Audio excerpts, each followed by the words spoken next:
Maison de société. Chose vue, par Jacques Roberti. Édition Artem Fayard et compagnie, Paris, 1927. Chapitre 9. Loisirs et travaux. Dans un petit casino de la Côte d'Azur, j'eus la bonne fortune un soir de rencontrer une vingtaine de patrons de Marseille, de Toulon, de Nîmes, de Perpignan, de Narbonne et de Béziers. Aucun esprit de revendication n'animait ce congrès fédéral. Les délégués de la Provence et du Languedoc, assis autour des tables de jeu, ne manifestaient leur solidarité corporative qu'en s'abstenant de ponter les uns contre les autres et en groupant leurs masses de manœuvres dans l'espoir de faire sauter les banques tenues par de riches Anglais. Quand un coup avait réussi, une grosse gaieté détendait les figures durcies des maîtres de maison qui s'interpellaient d'une table à l'autre en se donnant, par orgueil professionnel, les noms de leurs enseignes. Le flamboyant vient d'abattre 9 2 fois de suite. Les camélias sont en forme ce soir. T'as pas vu la feria? Il est aux petits chevaux avec le chat noir. Leurs épaules puissantes faisaient craquer leur smoking à revers de soie. Mais pour atténuer par une note fantaisiste l'aspect un peu trop guindé qu'aurait pu leur prêter ce vêtement cérémonieux, ils avaient conservé leurs chemises de couleur, leurs cols mous et leurs souliers marseillais d'un rouge laqué aux gros œillets de cuivre. Seul monsieur Lucien de Toulon, par un raffinement mondain, portait des escarpins vernis, un plastron miroitant et avait noué autour du carcan rigide qui encerclait son cou de taureau une cravate papillon d'un tendre azur semé de fleurettes rouges et dont les ailes, en dépit de ses efforts pour les maintenir largement éployées, se recroquevillaient sans cesse. Il les roulait entre ses doigts spatulés grognant « Ah, les coquines !» Les banquiers mis en déroute, je causais avec les patrons. « Vous avez la bonne vie ?» leur disais-je. « On se distrait un peu » me répondait-il, « mais notre métier n'est pas une sinécure. » Et complaisamment, ils m'énuméraient leurs tracas. Ils se plaignaient des clients, de la police, et surtout des placeurs. « Vos placeurs de Paris, ce sont des agneaux à côté des nôtres. À Marseille, dans le petit bar Titin, voûté comme une cave, ils ont décidé d'accord avec les MAC de ne placer en maison que les femmes mariées, et d'infliger des amendes aux tauliers qui garderaient chez eux des vrilles ou des filles sans hommes. Vous riez, c'est pourtant de la pure vérité. Léon de Montpellier pourrait vous le dire. Il a reçu un jour une délégation de placeurs et de MAC. T'as 2 femmes à ménage et une autre qui n'est pas mariée. Et puis après, tu vas d'abord nous verser 5 livres et balancer les 2 vrilles. La 3e, si elle n'a pas pris un homme avant 15 jours, tu la balanceras aussi. Léon ne voulait rien entendre, mais tous les soirs, les hommes venaient faire du pétard à la lune. Notre collègue a fini par accepter les conditions de ces incendiaires et a balancé les 3 sœurs et versé 500 francs à la caisse d'assistance. C'est une œuvre sociale ? Oui, avec l'argent de cette caisse, on vient en aide aux condamnés et on donne un viatique aux hommes recherchés par la police. Mais vous, patron du Midi, vous laissez vos placeurs vous imposer leurs lois ? Ma question les avait blessés au plus vif de leur orgueil. Ils me citèrent, comme un modèle d'héroïsme, Jean la Tête d'Argent, qui à Nîmes avait logé 2 balles de son Browning dans le crâne d'un souteneur trop exigeant. Un Bizet avait fait entrer sa femme chez Jean, rue Saint-Laurent, mais il voulait être payé comme un placeur, ce qui n'est pas régulier. Quand un homme met sa femme en maison, c'est plutôt lui qui devrait des remerciements au taulier. Jean, bien entendu, a refusé de verser la prime. Et le Bizet a sorti sa lame, mais la Tête d'Argent, qui en avait vu d'autres Transvaal, l'a buté proprement. Il a été condamné ? Non, acquitté avec les félicitations du jury. Vous voyez qu'on a du courage et qu'on ne craint pas la bagarre. Mais les hommes du milieu, de Toulouse à Marseille, ils sont terribles. Ils se défendent, dit monsieur Lucien. Moi-même, dans ma jeunesse, j'ai fait la vie dure aux patrons de Marseille et de Toulon. Mais aujourd'hui, je suis de l'autre côté de la barricade, et si un Mac voulait m'incendier ma tôle, je ferais comme Jean la Tête d'Argent. « Soyons plutôt diplomates », s'écriait un gros homme qui était venu nous rejoindre. « La diplomatie, c'est la vertu principale du taulier, c'est sa force. C'est avec la diplomatie qu'on fait de grandes tôles. » J'eus l'honneur d'être présenté à cet homme d'État. C'était monsieur Alexandre, de Toulouse. « Je tiens le Sénat », me déclara-t-il avec simplicité. Et comme je le complimentais, « Mon petit », me dit-il familièrement, « les tauliers de Paris, ce sont des enfants. Nous, à Toulouse, on a le cinéma obscène. Et ils ne l'ont pas là-haut. Ouais, je sais, tu me diras qu'ils s'arrangent avec leur lanterne magique. Mais ça, c'est pas du vrai cinéma. Aussi, il faut voir comme on est jalousé. Notre ciné, on a eu de la peine à le garder. Mais maintenant, on le tient bien. On a été diplomates. » À l'entendre, le cinéma obscène était la plus belle conquête des tauliers de Toulouse. Et je retranscris son récit en le dépouillant des termes d'argot méridional qui le pimenteraient fortement. Sans autorisation, les matrones de Toulouse avaient installé dans leur salon de petits cinématographes, dont les films audacieux embarrassaient l'imagination des visiteurs. Ces privilèges artistiques furent contestés par la chambre syndicale du cinéma. Les honorables commerçants groupés au sein de cette assemblée professionnelle adressèrent une pétition au maire de Toulouse. Ils faisaient valoir que les matrones n'avaient pas eu l'élémentaire précaution de faire blinder les cabines de projection et de les éloigner des fauteuils de leurs clients à la distance prévue par les règlements municipaux. En outre, elles ne payaient pas les taxes et les impôts qui pesaient si lourdement sur les salles de spectacle. Le maire devait donc, en bonne justice, supprimer les cinémas impurs. En séance publique, le maire de Toulouse, qui était à cette époque M. Feugat, sénateur de la Haute-Garonne, donna lecture de cette lettre à son conseil municipal. Après une ardente discussion, 4 édiles, élus au scrutin secret, furent chargés d'enquêter sur place. M. Alexandre réunit ses collègues de la rue Arnaud-Vidal et de la rue du Canal. Il leur conseilla de ménager un accueil somptueux à la commission d'enquête. « Soyons diplomates », leur disait-il. Aussi, le lendemain, quand les 4 édiles se présentèrent au Sénat, le champagne moussa dans les coupes, et M. Alexandre, serrant les mains des missionnaires, déclara « Je suis un bon citoyen, j'ai toujours voté pour vous ». Dans le salon réservé aux séances cinématographiques, ils inspectèrent minutieusement la cabine, puis « Tournez donc un film, nous pourrons nous rendre compte des dangers courus par les visiteurs ». Ainsi s'affirmait leur courage civique.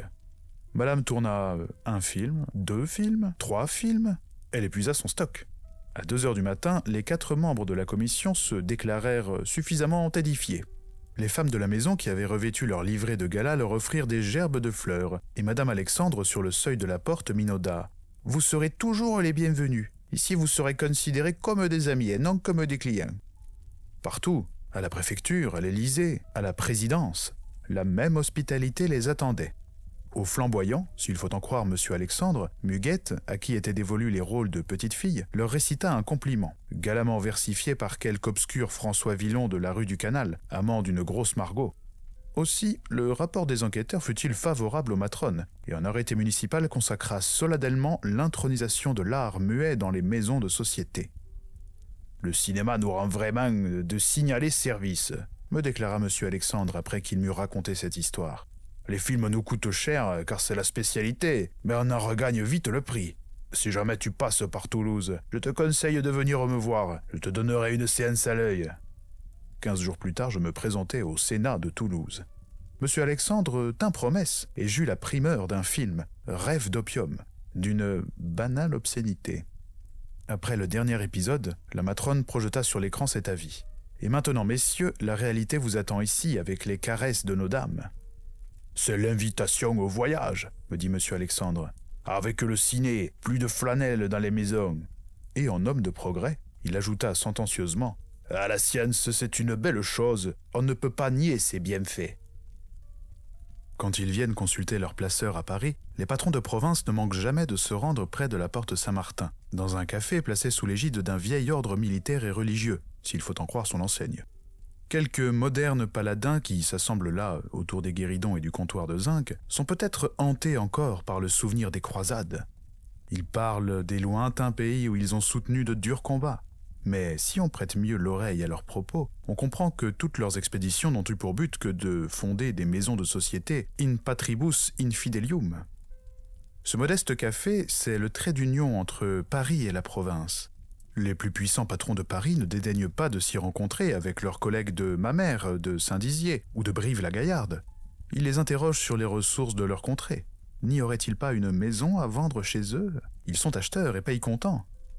Constatons-le avec tristesse, le régionalisme, autrefois si puissant dans cette corporation, tend à disparaître. Toutes les démarcations entre les patrons de l'Est, de l'Ouest, du Nord et du Midi s'effacent peu à peu. Paris étend ses tentacules sur les cités florissantes, conquiert l'une après l'autre les préfectures, les sous-préfectures, et jusqu'à ces villes frontalières où les tauliers, dans leurs maisons blindées comme des casemates et des forteresses, régnaient avant la guerre sur un peuple de soldats et semblaient les gouverneurs des marches de l'Est. De Paris, le pouvoir central administre ses postes avancés par l'intermédiaire de délégués à sa solde, les gérants, révocables comme des préfets. Une sorte de trust s'organise. Aussi, dans le petit café de la Porte Saint-Martin, il est curieux de voir les puissants patrons de la capitale préparer leurs offensives. On se croirait dans la salle des adjudications d'un tribunal. Les voix rauques jonglent avec les chiffres. 200 000 francs, 200 sacs dans leur argot, c'est une grosse paille pour ces messieurs. Ils citent des noms de rues parfumés d'un vieux charme provincial. La rue de l'Attache-aux-Bœufs, à Saint-Étienne, la rue Bas d'Argent, à Nîmes, la rue des Buandières, au Sables-d'Olonne. Ces rues abritent le commerce auquel ils s'intéressent, et comme chaque maison a son enseigne, on entend « La pâte de chat est à vendre ». On demande 250 sacs des 4 races. On aurait les oignons pour 80 billets. Des courtiers marrons essayent de ramasser les miettes de ces festins. Dès qu'ils apprennent qu'une tôle est à vendre, ils s'arrogent un mandat fictif et la proposent aux riches patrons, toujours désireux d'arrondir leur domaine. Mais M. Gaston, de l'Office général du commerce, roulant entre ses doigts sa moustache frisée au petit fer, jette un regard de dédain sur ses humbles concurrents.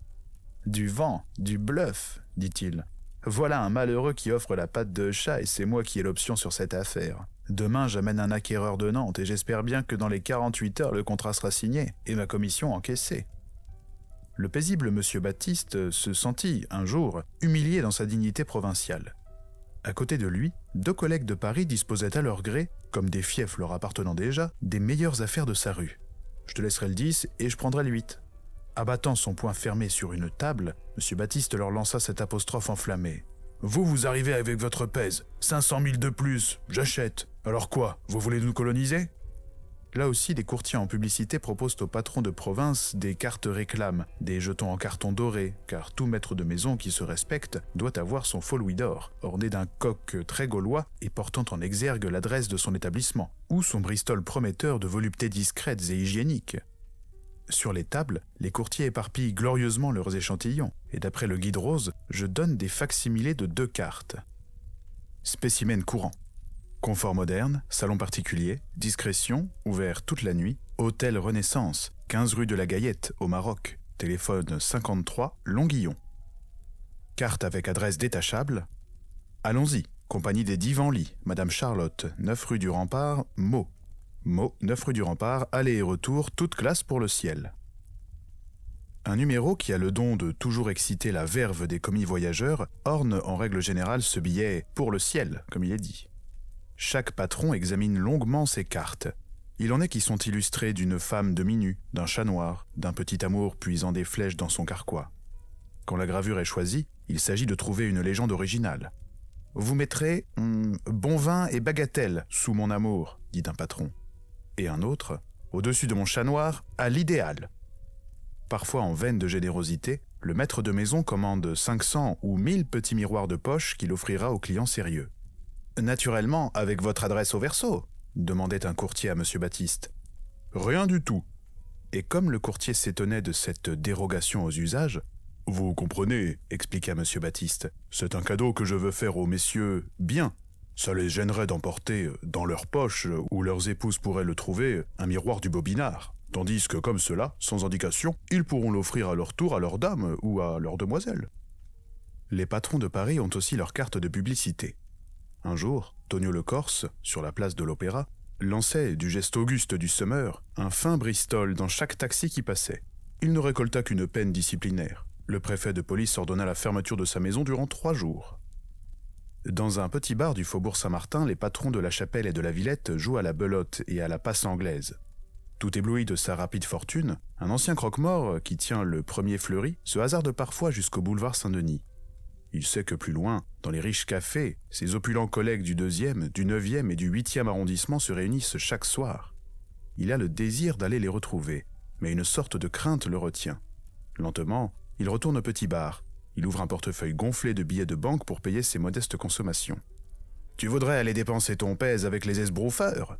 lui dit M. Georges, patron du 164. « Prends modèle sur Léon le marchand de sable. Il ne sort pas de son petit café du Sébasto, et pourtant, il est plus rupin que toi. » Le croque-mort soupire.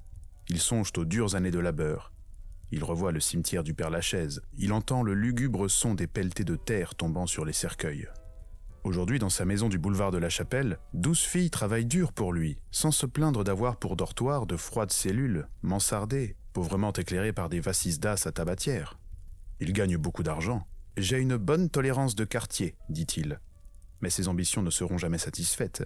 Il voudrait mener la vie joyeuse avec les grands tauliers, et il les fuit, redoutant leur raillerie. « On va à la noce, nous, et pas à l'enterrement !» lui a lancé un jour Maurice Latripe, qui lui aussi pourtant exerça un métier sans gloire au seuil de sa jeunesse, criant dans les rues de Paris, un baquet à la main « Ah, la tripe! Ah, la belle tripe !» Déçu dans ses espérances, le malheureux songe à vendre son panier fleuri pour acheter une autre maison, bien loin, en province, dans une petite ville où il se fera passer pour un ancien comique de café-concert. Dans un café à l'angle du boulevard Sébastopol et du boulevard Saint-Denis, les patrons de la rue Sainte-Apolline, de la rue Blondel, de la rue Tracy, de la rue d'Aboukir et de la rue du Château d'Eau, Henri les Yeux Bleus, Grécos, Louis le Mexicain, Maurice des Belles Japonaises et 3 Charlots forment un cercle très bourgeois. Parfois, M. Charles, du 32 de la rue Blondel, qui est aussi le patron de la fameuse Maison Renaissance de Reims et s'enorgueillit de posséder sous le boulevard Jules César les caves les plus spacieuses de la cité, propose à son associé Charlot le Zouave, ancien tenancier du Petit Soleil de Tours, le seul qui, dans la corporation, porte les longues moustaches et l'impériale, si on allait dire bonsoir au fêtard. Tous deux s'installent dans une luxueuse limousine, et quelques instants plus tard, les voici dans un grand café du boulevard Montmartre, où chaque soir, leur rituel de l'apéritif rassemble M. Émile, M. Paul, Tonieux le Corse, qu'on appelle aussi Chinchin le Magnifique, et quelques autres collègues, Gloire et Fleur du haut patronat. Ces messieurs sont là pour se divertir avec honnêteté. Ils mettent leur point d'honneur à faire figure de braves négociants. Mais les soucis de leur métier les préoccupent si vivement que bientôt, délaissant les sujets politiques et financiers, ils parlent de la maison. Un soir, Charlot Renaissance et Charlot le Zouave furent salués par cette question. « Et vous, est-ce que vous avez été fait aussi ?»« Comme tout le monde, nous en sommes pour 2 sacs. »« Si je comprends bien, déclara M. Émile, le coup de l'Inter a réussi dans 14 tôles. » Un inter, dans leur langage, c'est un interprète, un de ces industrieux garçons qui mettent à profit leur connaissance des langues allemandes, espagnoles et anglaises pour proposer aux riches étrangers qu'ils abordent avec politesse de les piloter dans Paris. Ils les conduisent dans des maisons de société et les matrones, en récompense de leurs bons offices, leur versent une commission proportionnelle au chiffre des recettes encaissées. Or, la veille, 2 Italiens étaient introduits dans le salon chinois du Colbert par un jeune homme qui confiait en aparté à madame « Je suis un nouvel inter. Mes 2 clients sont des industriels fort riches. Ils vont boire seulement un verre de Porto. Mais je vous promets de les ramener à minuit. Ce sera la grande fête. » On but le Porto. Puis l'un des industriels tira de son portefeuille un billet de 500 livres. « Payez-vous, madame. » Madame, dont le patriotisme s'affirme toujours en présence des étrangers, déclara « Pour moi, la lire ne vaut pas 1 centime de plus que notre franc. 6 Porto à 12 francs, cela fait 72. Je vous rends 428 francs. »« Une autre tournée !» commanda l'Inter. Le second industriel la paya, avec un billet de 500 livres, lui aussi, et le trio s'en fut, jurant de revenir bientôt. De 5h à 8h du soir, les Italiens et leurs cornacs visitèrent une 12aine de salons. On les vit au Montoyon, aux Belles Poules, à la Grotte des Hirondelles, à la Lune, au Petit Carreau. Et partout, pour solder leurs modestes dépenses, ils sortaient somptueusement de leur portefeuille des billets de 500 livres. Mais le lendemain, quand les maîtres de maison voulurent changer dans les banques les billets italiens, on leur répondit qu'ils étaient faux. L'Inter et ses 2 complices avaient escroqué une 15aine de 1000 francs au grand taulier. Aussi ce soir-là, on commentait ce grave événement. « J'ai été bonnard d'un sac, » disait Chinchin le Magnifique. « Peu de choses, à peine le prix d'un de mes complets. » M. Émile, la mâchoire en avant, grognait. « Ce que je ne pardonnerai pas à l'Inter, c'est d'avoir exigé son 60%. Ce flibustier avait toutes les audaces. » Gaston le lutteur, en prévision de nouvelles escroqueries, déclarait qu'il avait conseillé à sa femme de placer sous une petite vitrine de loyaux échantillons de tous les billets étrangers d'usage courant. Livres sterling, dollars, pesos, pesetas, lire. Ainsi, disait-il, quand des étrangers la paieront en billets de leur pays, elle pourra vérifier avec soin. Et si on veut l'arranger, un coup de téléphone au commissariat et je fais encrister les filous. Mais Charlot le Zouave élevait le débat. Les inters, moi, je commence à en avoir marre. Ce sont de vrais sangsues, 60% des recettes. Leur tarif devient exorbitant. M. Émile secouait sa grosse tête. Pas moyen de se passer d'eux. Encore si nous étions solidaires, si nous décidions d'un commun accord d'abaisser leur part à 40%. Mais vous savez bien que certaines maisons, dès le lendemain, trahiraient leurs engagements pour aller rafler toute la clientèle étrangère. Tenez, je suis sûr que Maryland, de la rue La Ferrière, serait le premier à dire aux 12 inters qui travaillent pour sa tôle « Chez moi, on donne toujours le 60 ». « Maryland, le v'là !» annonça Chinchin le Magnifique. M. Émile, avec vigueur, secoua les mains du nouveau venu, solide gaillard aux épaules de portefaix. « Bonsoir, Maryland. On parlait de tes inters. Tu sais qu'on a été doublés hier soir par ces copailles. »« J'ai pas à me plaindre d'eux, » répondit Maryland. « Hier, il y en a un qui m'a amené 2 boches, l'homme et la femme, un jeune ménage en voyage de noces.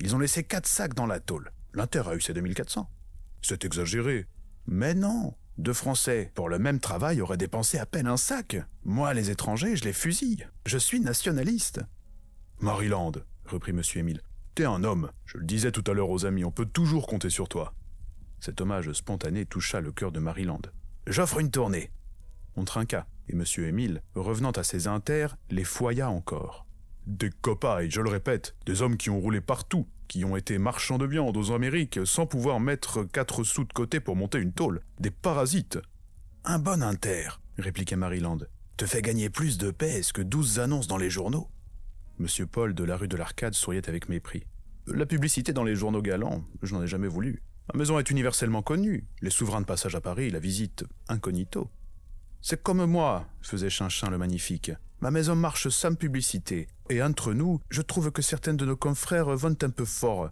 Des huttes nègres, des mosquées arabes et des palais orientaux. Vous verrez que le préfet de police finira par se fâcher. Ça devient indécent. »« Il y en a un, dit M. Émile, qui fait annoncer « mythologie ». Qu'est-ce que ça peut bien vouloir dire ? Paraît, répondit Maryland, qu'il déguise ses femmes en nymphes et en satyres. Mais Pilote de la rue de la Victoire a trouvé mieux. Dans ses salons, il donne une reconstitution des partous du bois de Boulogne. Il a planté des décors de théâtre. Chinchin le Magnifique paraissait sincèrement indigné. « Ce n'est pas sérieux. Ces nières-là en feront tant que le préfet nous serrera la vis, comme disait Émile. Pilote nous discrédite tous. » Maryland, qui surveillait la porte d'entrée, annonça « Pilote, je l'aperçois. Il vient nous rejoindre. » Affectueux, Chinchin le Magnifique tendit ses 2 mains à Pilote. « On causait de toi. Paraît que tu as monté quelque chose de très bien dans ta maison. Tu fais les scènes du bois de Boulogne. Je leur disais tout à l'heure, Pilote, c'est le plus intelligent de nous tous. Il a des idées, c'est un artiste. »« J'aurais fait un bon metteur en scène, » répondit modestement Pilote. Quelques instants après, les maîtres de maison sortaient du Grand Café. Dans un bar à la mode, ils allèrent boire des cocktails, puis Chinchin le Magnifique proposa « Et si on allait manger un petit morceau ?» Chez Maxim's, les maîtres d'hôtel et les garçons les saluèrent avec respect. À minuit, M. Paul décida qu'il était l'heure de se rendre au cercle. Le cercle officiel des patrons parisiens mérite une mention spéciale. 3 anciens tenanciers de maisons closes, Michel l'Italien, T et F, s'associèrent il y a quelques années pour monter un tripot. « Le jeu doit rapporter autant que l'amour », disait l'Italien. « Et puis, ajoutait F, c'est un club, c'est chic, c'est anglais, on va devenir des hommes du monde. » Ils trouvèrent un local superbe au cœur de Paris, sur le boulevard. C'était une salle de spectacle qu'un célèbre illusionniste avait décorée de fresques fantasmagoriques. Astrologues à chapeau pointu invoquant le démon, mages, alchimistes faisant couler des filtres noirs dans des crânes de mort. Le baccarat dans ce lieu diabolique devenait une divinité mystérieuse et redoutable. Les 12 coups de minuit annonçaient le sabbat de Walpurgis. Dans un coin, un billard sur lequel était posée une planche creusée de cuvettes multicolores attirait les joueurs dégoûtés des cartes. Un croupier glapissait « À la baraque, la partie commence !»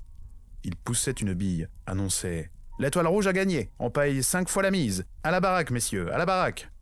Juste au-dessus du billard, une sorcière à cheval sur un balai semblait présider une fête foraine au sommet du Blocksberg. Très homogène, la clientèle de ce brelan comprenait des patrons des tôles, des bookmakers, des greluchons sans délicatesse et tous les ruffians échappés des ports méditerranéens.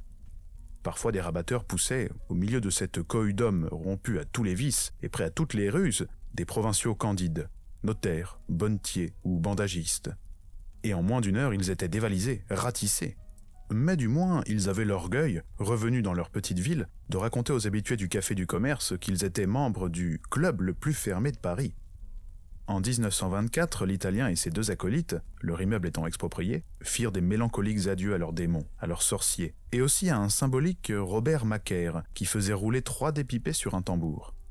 Ils transportèrent leur table de baccarat dans un spacieux sous-sol de l'autre côté du boulevard. Mais les joueurs, qui paraissaient ignorer l'enseigne sportive de ce tripot, se donnaient toujours rendez-vous à l'ancien 6. F, féru de mondanité, rugissait « Tonnerre, on sera donc toute la vie dans les gros numéros !» L'Italien eut alors l'idée d'organiser des soirées de gala. Ses rabatteurs, grassement appointés, lui ramenaient les plus gros joueurs de Paris. Le piteux brelan devint le second cercle de la capitale, et aujourd'hui, autour de ces tables de jeu, on peut voir, familièrement accoudés à des bookmakers et des tenanciers de maisons de tolérance, des personnages qui ont du pouvoir dans la République.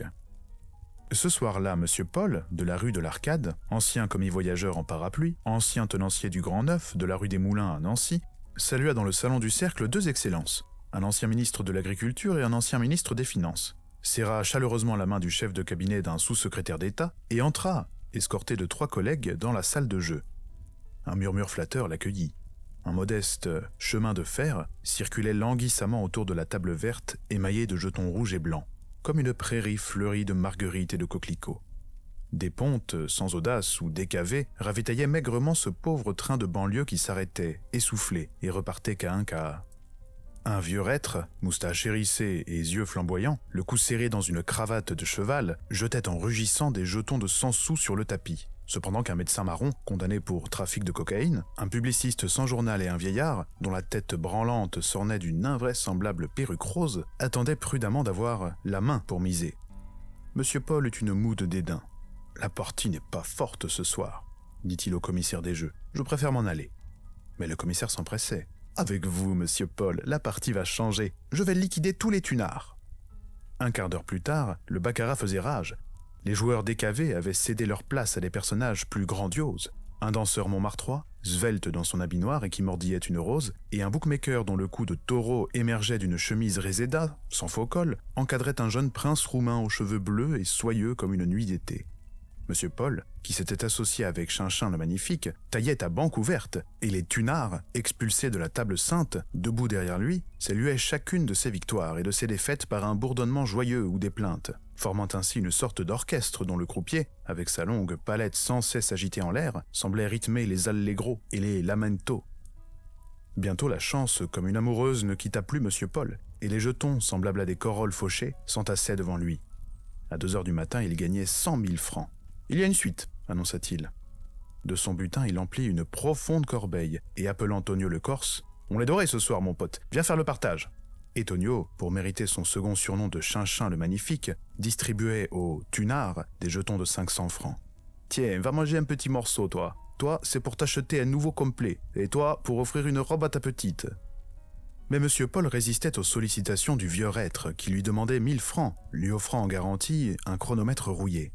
« Marquis, je vous ai déjà prêté la semaine dernière. » Alors le vieux reître exhala sa rancune. « Il joue pour la maison, c'est de la frime. Cet homme-là, c'est le miroir aux alouettes. Il est là pour attirer les joueurs. » Un commissaire lui imposa le silence, et le chef de cabinet du sous-secrétaire d'État vint complimenter Monsieur Paul avec une éloquence toute parlementaire. « Vous avez remporté une belle victoire grâce à l'habileté de votre tactique et à l'audace de votre offensive. »« Venez boire le champagne à Montmartre, » répondit Monsieur Paul.